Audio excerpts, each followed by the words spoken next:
नमस्कार दोस्तों, स्वागत है आपका चिराग क्लासेज के ऑनलाइन यूट्यूब चैनल के ऊपर। तो फ्रेंड्स, कैसे हो आप लोग? आशा करता हूं आप सब बढ़िया होंगे। तो फ्रेंड्स, जैसा कि आप सभी को बताया, आज आपका 19 फरवरी और 19 फरवरी की फर्स्ट शिफ्ट यहां पर कंप्लीट हो चुकी है। तो कैसा रहा आज का एग्जाम, कितने सवाल बच्चे अटेम्प्ट कर रहे हैं, क्या था पेपर का लेवल, ठीक है, कौन कौन से टॉपिक पूछे गए, सारा कुछ इस वीडियो के अंदर हम डिस्कस करने वाले हैं। तो ये वीडियो आप सभी के लिए बहुत ज्यादा इंपॉर्टेंट रहने वाला है। वीडियो के लास्ट तक बने रहे और अभी तक आपने हमारे चैनल को सब्सक्राइब नहीं किया है तो चैनल को सब्सक्राइब करके बेल आइकन को जरूर प्रेस कीजिएगा, जिससे भर्ती से संबंधित नई नई जानकारी आपको सबसे पहले मिल सके। तो चलिए फ्रेंड्स, शुरू करते हैं और बात करते हैं एसएससी कांस्टेबल जीडी भर्ती 2025 19 फरवरी फर्स्ट शिफ्ट के पेपर के बारे में। ठीक है, तो यहां पर फ्रेंड्स मैं बता देता हूं, पेपर के लेवल के अंदर काफी ज्यादा यहां पर बदलाव देखने को मिल रहा है। ठीक है, अगर हम कंपेयर करें 4 फरवरी की फर्स्ट शिफ्ट से तो काफी ज्यादा, बहुत ही ज्यादा परिवर्तन है। ठीक है, यहां पर पैटर्न बिल्कुल बदल चुका है। 19 फरवरी फर्स्ट शिफ्ट 19 फरवरी फर्स्ट शिफ्ट 2025 एसएससी जीडी। ठीक है, अब ध्यान रखना, यहां पर अगर मैं आज मैं आपको बताऊं, जैसे 80 सवाल पूछे गए थे। ठीक है, 80 सवाल थे, 160 नंबर का आपका पेपर था और बच्चे कितने सवाल अटेम्प्ट करे, तो आज वाले पेपर के अंदर कोई 60 कर रहा है, कोई 62 कर रहा है, कोई 65 कर रहा है। ठीक है, ये आज मतलब बच्चे सवाल अटेम्प्ट कर रहे हैं। ठीक है, अगर मैथ के लेवल की बात की जाए तो मैथ यहां पर 20 सवाल थे, तो 20 में से यहां पर 15 से लेकर 16 सवाल एकदम नॉर्मल थे, आप हर कोई कर सकता है। ठीक है, लेकिन 4 से 5 सवाल ऐसे थे जो कैलकुलेटिव थे, उसमें समय ज्यादा लग रहा था। ठीक है, और वो थोड़ा सा मतलब बच्चों को घुमा भी रहा था। ठीक है, तो इस प्रकार के 4 से 5 सवाल थे, मैं अभी आपको बताऊंगा। ठीक है, इसके बाद में रही बात रीजनिंग की, तो रीजनिंग के अंदर 20 में से बच्चे आराम से 16 क्वेश्चन या 17 क्वेश्चन तक सही कर रहे हैं। 2 से 3 सवाल ऐसे हैं जो यहां पर थोड़ा सा हार्ड उसमें हमारे को देखने को मिल रहा है। इसके बाद में आगे हम बात करें जीके जीएस, तो GK GS friends, GK GS में कोई परिवर्तन नहीं है, वैसा ही आ रहा है जैसा पहले आ रहा था, मतलब 17 को, उसके पहले 13 को। तो 20 में से जीके जीएस में भी आप 15 तक आराम से कर सकते हैं। ठीक है, इसके बाद में यहां पर आगे हम बात कर लेते हैं किसके बारे में, हिंदी। तो हिंदी के अंदर 20 में से बच्चे यहां पर 17 क्वेश्चन आराम से सही कर रहे हैं। हिंदी के अंदर अगर कुछ हार्ड है तो वो है आपका गद्यांश। गद्यांश की थोड़ी सी लैंग्वेज यहां पर डिफिकल्ट है। ठीक है, तो गद्यांश को आपको ध्यान से पढ़ना है क्योंकि 5 सवाल उससे पूछे जाते हैं। ठीक है, अगर ऑल ओवर पेपर की बात करूं तो पेपर आपका मॉडरेट लेवल का था, न तो ज्यादा इजी था न ही ज्यादा हार्ड था। ठीक है, लेकिन फ्रेंड्स, अगर आपके दिमाग में ये चल रहा होगा कि सर 4 फरवरी फर्स्ट शिफ्ट में तो पेपर इजी आ रहा था तो उनको तो फायदा मिल गया और हमारा पेपर हार्ड है, हमारा पेपर मॉडरेट है, तो हमारा क्या होगा? तो फ्रेंड्स, मैं आपको बता देता हूं, अगर आपका पेपर हार्ड है और आपने हार्ड क्वेश्चन ज्यादा अटेम्प्ट भी किए तो आपको नॉर्मलाइजेशन में पक्का फायदा मिलेगा। आपका नॉर्मलाइजेशन में 10 से 15 नंबर बढ़ सकता है। ठीक है, ये चीज आप ध्यान रखना। तो ये हो गया। अभी बच्चे बोले कि सर पेपर के अंदर टाइम नहीं मिल रहा है, टाइम की सबसे बड़ी प्रॉब्लम यहां पर आ रही है। तो ये प्रॉब्लम क्यों आ रही है, सबसे पहले ये कान खोल के आप सुन लो, क्योंकि होता क्या है, पेपर के अंदर जब 80 सवाल होते हैं तो आप क्या करते हैं, ठीक है, और एग्जामिनर की क्या सोच होती है वो भी आप देख लीजिए। 80 सवाल होते हैं, ठीक है, इसके अंदर 50 सवाल ऐसे होते हैं जो हर कोई कर सकता है, इजी सवाल होते हैं। ठीक है, इसके बाद में 10 सवाल होते हैं उसमें टफ और लेंथी। ठीक है, इसके बाद में यहां पर आपके 20 सवाल होते हैं मॉडरेट लेवल के, जिसमें आप अगर थोड़ा बहुत सवाल को दोबारा पढ़ के अगर थोड़ा बहुत दिमाग भी लगाओ तो वो क्वेश्चन भी हल हो जाएगी। ठीक है, अब होता क्या है, जैसे मैथ में आपके 20 सवाल है। ठीक है, मैथ के 20 सवाल है, 20 सवाल में 10 सवाल आपने लगातार हल कर दिए, 11वां 12वां सवाल ऐसा आया कि वो आपसे हल नहीं हो रहा है, क्योंकि होता क्या है कि बीच बीच में थोड़ा सा लेंथी और टफ सवाल भी डाले जाते हैं ताकि बच्चे उनके अंदर कंफ्यूज हो जाए। ठीक है, एग्जामिनर यही चाहता है, तो ये चीज ध्यान रखना कभी भी। फिर होता क्या, जैसे 10 सवाल आपने कर दिए, 11वां और 12वां सवाल की तरफ आप बढ़े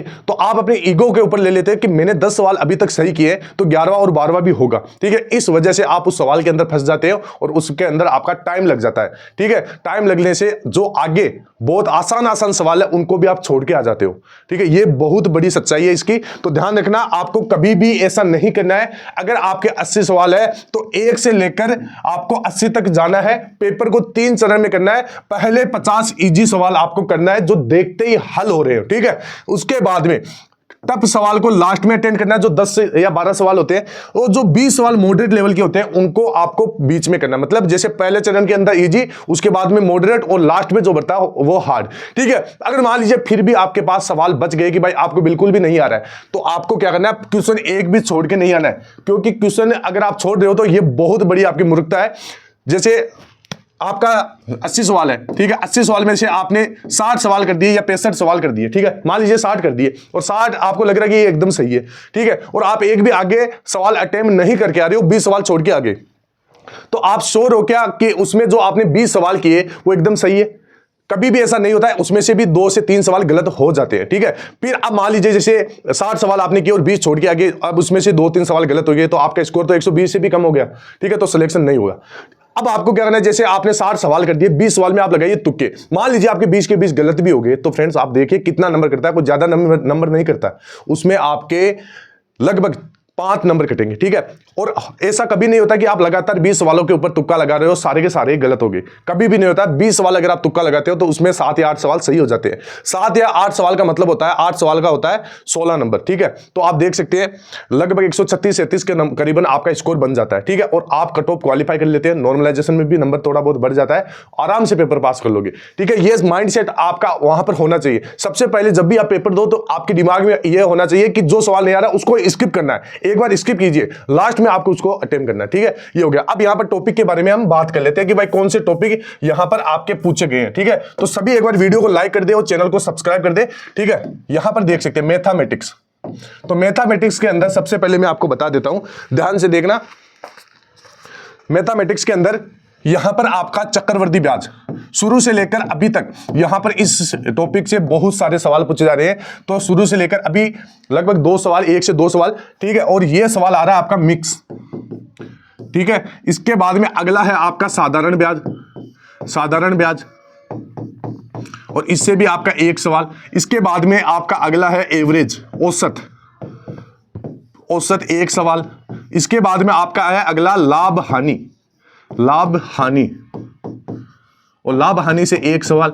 इसके बाद में अगला है आपका प्रतिशत, परसेंटेज, और इससे आपका 2 सवाल।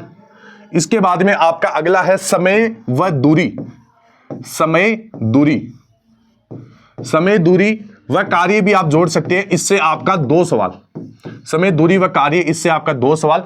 और यहां पर अगला है आपका क्षेत्रमिति, कौन सा, क्षेत्रमिति। और क्षेत्रमिति से मैं आपको बता देता हूं, सवाल आपका आ रहा है कैलकुलेटिव। क्षेत्रमिति से आपका कितना सवाल, 1 सवाल, ठीक है। ये कैलकुलेटिव सवाल है। बाकी जो भी जैसे अनुपात समानुपात है, अनुपात, इसके अंदर आपको देख लेना मध्य अनुपात, अनुपात समानुपात, समानुपात, इसके अंदर आपको देख लेना है मध्य अनुपात, ठीक है। ये ध्यान रखना है। इसके बाद में हम आगे बात कर लेते हैं मैथ के अंदर।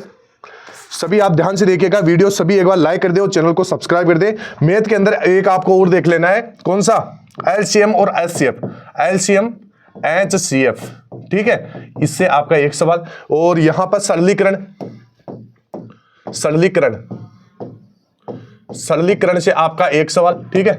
ये ध्यान रखना है। इसके बाद में ये हो गया मैथ का। अब यहां पर जीके जीएस, जीके जीएस के अंदर काफी ज्यादा यहां पर आपको बदलाव देखने को मिला है, तो ध्यान से देखिए और वीडियो पूरा देखिए। और इसके बाद में अभी एक छोटी सी मैं आपको जानकारी दे देता हूं वीडियो में आगे बढ़ने से पहले। अगर आप किसी भी गवर्नमेंट जॉब की तैयारी कर रहे हो, चाहे वो आपका एसएससी का हो चाहे रेलवे का हो, अगर एसएससी के जैसे SSC GD, MTS, Delhi police selection post, CHSL, stenographer, CPO, CGL, tier first और सेकंड, ठीक है। अगर किसी भी गवर्नमेंट जॉब की तैयारी कर रहे हो तो उसमें आपको सिलेक्शन लेने में सबसे बड़ी प्रॉब्लम आती है मैथ का कमजोर होना, सही स्टडी मटेरियल और गाइडेंस का नहीं मिल पाना। अब आपकी यहां पर टेंशन खत्म हो चुकी है, क्योंकि अग्रवाल एग्जाम कार्ड ने अपनी मैथ की क्वेश्चन बैंक बुक लॉन्च कर दी है। यह बुक आपकी सबसे पहले चैप्टर वाइज रहेगी, टाइप वाइज रहेगी और एग्जाम वाइज रहेगी, ठीक है। इससे पता चलेगा कि किस प्रकार के, किस टाइप के, किस एग्जाम में सवाल पूछे गए, ठीक है। और इसके अंदर टोटल 39 चैप्टर को कवर किया गया है। 5400 प्लस टीसीएस बेस्ड यहां पर सवाल देखने को मिल जाएंगे, और इसमें वही सवाल है जो बार बार रिपीट होते हैं, ठीक है। तो ये हो गई। इसके बाद में अगर आप थ्योरी सेक्शन कंप्लीट करना चाहते हैं, स्पीड दुगना करना चाहते हैं, ठीक है, कॉन्सेप्ट क्लियर करना चाहते हैं, तो यहां पर इनकी एक फ्री बुक इस बुक के साथ आपको मिलेगी। यह बुक आपकी गणित शॉर्टकट के रहस्य नाम से बुक, और यह आपकी NTPC, SSC, bank, railway, defence, police सभी एग्जाम के लिए बुक है, ठीक है। इससे आप संपूर्ण कवरेज मिलेगी आपको, ठीक है। और कॉन्सेप्ट आपका क्लियर होगा, शॉर्टकट ट्रिक इसके अंदर मिल जाएगी, पर जो सवाल है उनको आप बढ़िया तरीके से स्पीड से कर सकते हैं, ठीक है। तो बहुत बढ़िया बुक है। इससे आप क्या कर सकते हैं, अपना कॉन्सेप्ट क्लियर कर सकते हैं। एक बार ये बुक मैं आपको अंदर से दिखा देता हूं। इस प्रकार की बुक है, इसमें टोटल चैप्टर दिए गए, चैप्टर वाइज रहेगी, टाइप वाइज रहेगी, और यहां पर आपके जो एग्जांपल है वो ट्रिक के साथ सॉल्यूशन भी यहां पर देखने को मिल जाएगा। इसके बाद में ये देख सकते हैं फॉर्मूला यहां पर दिया हुआ है, चैप्टर वाइज है, और थ्योरी सेक्शन यहां पर कंप्लीट हो जाएगा। इसके बाद में अलग अलग टाइप के क्वेश्चनों की आप प्रैक्टिस कर सकते हो, शॉर्टकट ट्रिक्स के साथ यहां पर उदाहरणों को हल किया गया है, ठीक है। इसके बाद में यहां पर अगर जैसे आपने थ्योरी सेक्शन कंप्लीट कर लिया, कुछ लोग की प्रैक्टिस करना चाहते हैं तो इनकी ये बुक है, ठीक है। और ये बुक भी आपकी चैप्टर वाइज, टाइप वाइज और एग्जाम वाइज और डिटेल सॉल्यूशन इसके अंदर देखने को मिलेगा। और यहां पर आप देख सकते हैं सारा आपको पता चलेगा किस एग्जाम में कौन कौन से सवाल किस किस टॉपिक से, किस किस चैप्टर से पूछा गया है। तो ऑल ओवर दोनों बुक बहुत बढ़िया है। दोनों बुक का लिंक मैं आपको डिस्क्रिप्शन बॉक्स में दे दूंगा, वहां से जाके आप इनको परचेज कर सकते हैं और अपनी तैयारी को और भी ज्यादा बेहतर बना सकते हैं, ठीक है। अब चलिए आगे बढ़ते हैं और यहां पर हम बात कर लेते हैं किसके बारे में, जीके जीएस के बारे में। तो फ्रेंड जीके के अंदर काफी ज्यादा बदलाव यहां पर देखने को मिला है। जीके के अंदर सबसे पहले अगर आप करंट अफेयर की बात करें तो करंट अफेयर 2022 का देख लेना है, 2023 का देख लेना है, ठीक है। अगर कोई बच्चा 2024 का भी पढ़ना चाहता है तो मैं एक चीज आपको बता देता हूं, ये दोनों वीडियो मैंने करवा दिए, ठीक है। इनके अंदर जो हाल ही में एसएससी द्वारा अपने एग्जाम के अंदर जो करंट अफेयर के ओरिजिनल सवाल पूछे गए वो इनके अंदर देखने को मिल जाएंगे, ठीक है। इसके बाद में आगे हम बात करें तो योजनाएं, ठीक है, जितनी भी इंपॉर्टेंट योजनाएं हैं ये योजनाएं आपको देख लेना है 2022 और 2023 वाली, ठीक है।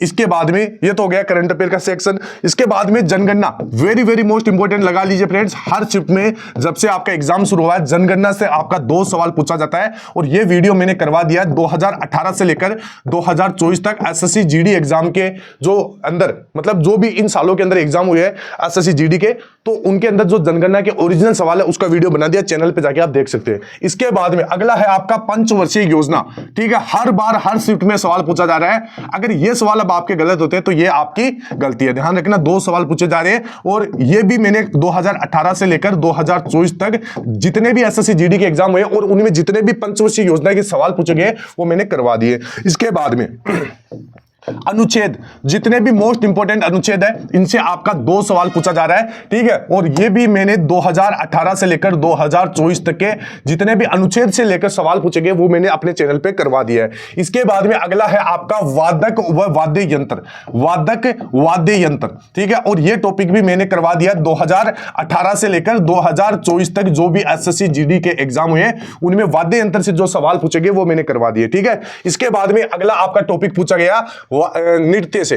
नृत्य के अंदर आपको जैसे शास्त्रीय नृत्य और लोक नृत्य के सवाल देख लेना है, ठीक है। और इनसे सवाल पूछा जा रहा है, ये भी मैंने करवा दिया 2018 से 2024 तक के अब तक जो इनसे सवाल पूछे गए। इसके बाद में जितना भी आपका फेस्टिवल वगैरह है, यानी जो त्योहार है, उत्सव है, त्योहार उत्सव, त्योहार व उत्सव, ठीक है, सेम इससे भी आपका एक सवाल पूछा जा रहा है और ये भी मैंने 2018 से 24 तक के जो अब तक सवाल पूछे गए वो मैंने अपने चैनल के ऊपर करवा दिया है, ठीक है। इसके बाद में जो भी आपके वंश और संस्थापक है, ठीक है, वंश यहां पे लिख देता हूं, जैसे गुप्त वंश है, मौर्य वंश है, इनसे एक सवाल। इसके बाद में जो गांधी युग है, और ये गांधी युग भी मैंने 2018 से लेकर 2024 तक जितने भी एग्जाम हो चुके हैं उनमें जितने भी आपके सवाल पूछे गए वो मैंने करवा दिया अपने चैनल के ऊपर, ध्यान रखना। इसके बाद में अगला है आपका कौन सा, राष्ट्रपति और राज्यपाल। ये बहुत ही ज्यादा जरूरी है, राष्ट्रपति, मैं यहां पर लिख देता हूं, राष्ट्रपति और वह राज्यपाल, ठीक है। और ये वीडियो भी मैंने करवा दिया है। इनसे हर शिफ्ट में सवाल पूछा जा रहा है, एक सवाल इनसे भी बन रहा है, ठीक है, ध्यान रखना। इसके बाद में आया आपका अगला मौलिक अधिकार व कर्तव्य, मौलिक अधिकार व कर्तव्य। इससे भी आपका कितना सवाल, एक सवाल पूछा गया, ठीक है। इसके बाद में मैं आपको आगे बता देता हूं, आगे जो पूछे जा सकते हैं वो भी आप देख सकते हैं, जैसे हरित क्रांति, ध्यान रखना। और ये वीडियो भी मैंने करवा दिया है, जिनका आने वाले शिफ्ट में एग्जाम है 2018 से 24 तक के सारे सवाल देख के चले जाना जो अब तक पूछे गए, और ये मैंने अपने चैनल पे करवा दिया है, ठीक है। इसके बाद में आगे कौन सा रह गया, गांधी युग मैंने बता ही दिया, ठीक है। जितने भी आपके अंतरिक्ष यात्री है, वैज्ञानिक खोज वगैरह, गंगा नदियां, नदियों से रिलेटेड भी मैंने वीडियो बना दिया है, नदियों से सवाल पूछे जा रहे हैं, ठीक है। इसके बाद में आपका कौन सा बच गया, और जितने भी अभी हाल ही की घटनाएं हुई है, निधन हुई है, ठीक है, जो चर्चित व्यक्ति है वो सारे आपको देख लेना है, ठीक है। इनसे सवाल पूछा जा रहा है। इसके बाद में हम आगे बात कर लेते हैं किसके बारे में, हिंदी और रीजनिंग के बारे में, ठीक है, हिंदी और अब यहां पर बात कर लेते हैं रीजनिंग के बारे में। सबसे पहले आप ध्यान से देख लेना हिंदी के बारे में। हिंदी के अंदर आपका कुछ भी नहीं है, वही विलोम शब्द, पर्यायवाची शब्द, क्रिया, कारक, ठीक है। इसके बाद में आपका गद्यांश, अभी गद्यांश को आपको ध्यान से देख लेना है। इससे आपका कितना सवाल पूछा जा रहा है, 5 सवाल पूछा जा रहा है, और ये गद्यांश की जो लैंग्वेज है वो थोड़ी सी हार्ड है। इसके अलावा इसके अंदर मुहावरे वगैरह है, लोकोक्तियां, मुहावरे है, ठीक है, बहुवचन है, शुद्ध अशुद्ध है, शुद्ध वर्तनी है, ठीक है, ये देख लेना है। बाकी आपका हिंदी नॉर्मल है। इसके बाद में रीजनिंग की बात करें तो रीजनिंग के अंदर बस आपको 1-2 टॉपिक है वो बढ़िया तरीके से देख लेना है। एक तो बैठक व्यवस्था, ठीक है, बैठक व्यवस्था जिसको आप सेटिंग अरेंजमेंट भी बोलते हो। इसके बाद में एक है आपका डाइस यानी जो पासा, ठीक है, पासा, ये देख लेना है। इसके बाद में जो नंबर सीरीज है, ठीक है, नंबर सीरीज और अल्फाबेटिकल सीरीज, अल्फाबेटिकल सीरीज ये देख लेना। बाकी आपका जो जितना भी है, जैसे दर्पण प्रतिबिंब है, जल प्रतिबिंब है, ठीक है, और जो ब्लड रिलेशन है ये आपका नॉर्मल आ रहा है, और जो आकृतियां गिनना है ये एकदम आपका सरल है, आराम से आप कर सकते हैं, ठीक है। तो ये आपका नॉर्मल आ रहा है। अब आपको क्या करना है, जिनका आने वाली शिफ्टों के अंदर एग्जाम है वो एक बार इस वीडियो को ध्यान से देख ले। सभी एक बार वीडियो को लाइक और चैनल को सब्सक्राइब कर दे। यहां पर देख सकते हैं, मैं आपको बता देता हूं। सबसे पहले ये सारी वीडियो मैंने अपने चैनल के ऊपर करवा दिए। इनके अंदर वही सवाल है जो 2018 से लेकर 2024 तक एसएससी जीडी एग्जाम के अंदर पूछे गए ओरिजिनल। इनका स्क्रीनशॉट लेके ये सारी वीडियो तैयार किए, जैसे पंचवर्षीय योजना, जनगणना, भारत के नृत्य, अनुच्छेद, खेल ट्रॉफी, पर्यायवाची, राष्ट्रपति, मौर्य गुप्त आंदोलन वगैरह, राज्यपाल, विलोम संबंध, नदी बांध, प्रमुख दिवस, हरित क्रांति, त्योहार, उत्सव, वादक वाद्य यंत्र, पुस्तक लेखक, आवर्त सारणी, भारत में पड़ोसी देश, खेल व मेजबानी, प्रमुख इमारतें हैं, नर्तक नर्तकी है। इसके बाद में मौलिक अधिकार व कर्तव्य, ठीक है। और 2023 का करंट अफेयर और 2024 का करंट अफेयर जाके आप देखिए, इनसे आपका बाहर एक भी सवाल नहीं जाने वाला, ठीक है। तो आई होप वीडियो अच्छा लगा होगा। फिर मिलते हैं नेक्स्ट वीडियो के अंदर, तब तक के लिए जय हिंद, जय भारत, वंदे मातरम।